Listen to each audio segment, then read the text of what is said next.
São Bento proibiu algo que hoje parece normal, algo que muitos consideram inofensivo, algo que está presente até dentro de ambientes religiosos, e quase ninguém fala sobre isso.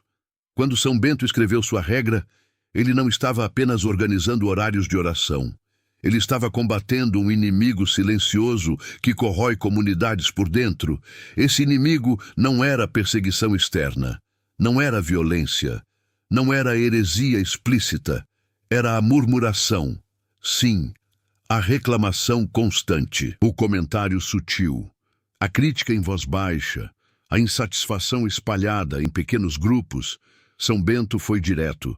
Ele proibiu a murmuração dentro do mosteiro. Mas por quê? Porque ele entendia algo que nós ainda subestimamos. A murmuração destrói mais rápido que o erro aberto. A murmuração cria divisão sem confronto, desgasta liderança sem responsabilidade, espalha insatisfação sem solução.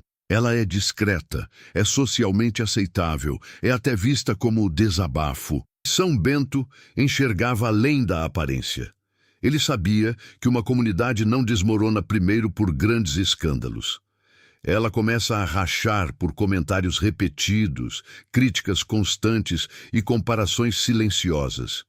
E aqui está o ponto desconfortável. Isso não acontece só em mosteiros, acontece em famílias, acontece em grupos de oração, acontece em ambientes de trabalho, acontece nas redes sociais. Quantas vezes a reclamação vira hábito?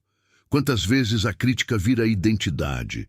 Quantas vezes a insatisfação vira cultura?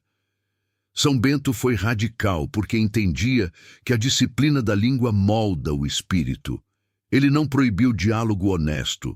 Ele não proibiu correção fraterna. Ele proibiu o veneno sutil da murmuração. Porque quando alguém murmura, raramente resolve. Normalmente, apenas espalha. E o mais impressionante é que essa regra permanece atual. Vivemos na era da opinião constante. Todo mundo comenta, todo mundo critica, todo mundo expõe, mas poucos constroem. São Bento sabia que a estabilidade espiritual depende de ordem interior. E ordem interior começa pela palavra. O que você fala molda o ambiente onde você vive. Talvez seja por isso que esse ensinamento não é tão divulgado, porque ele confronta todos nós. É muito mais fácil falar do mal externo do que reconhecer o mal que sai da própria boca. São Bento não estava preocupado apenas com oração formal. Ele estava preocupado com cultura espiritual.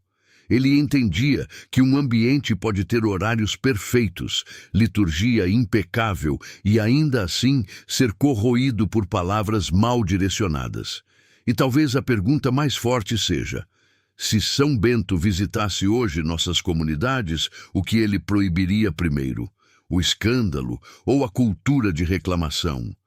Essa regra não é sobre silêncio forçado, é sobre responsabilidade espiritual, porque palavras não são neutras, elas constroem ou desintegram. E o que mais chama a atenção é que São Bento associava a murmuração à instabilidade interior. Quem murmura constantemente raramente está em paz. Talvez por isso essa regra continue tão atual. O verdadeiro combate espiritual pode não estar nas grandes batalhas externas, mas no controle da própria língua. Se esse conteúdo trouxe uma reflexão nova sobre a profundidade da regra de São Bento, deixe seu para que mais pessoas conheçam ensinamentos pouco explorados da tradição beneditina. Inscreva-se no canal para continuar recebendo reflexões profundas sobre espiritualidade, disciplina e vida dos santos.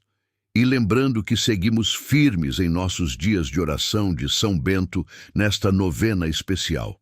Continue acompanhando e fortalecendo sua caminhada espiritual conosco.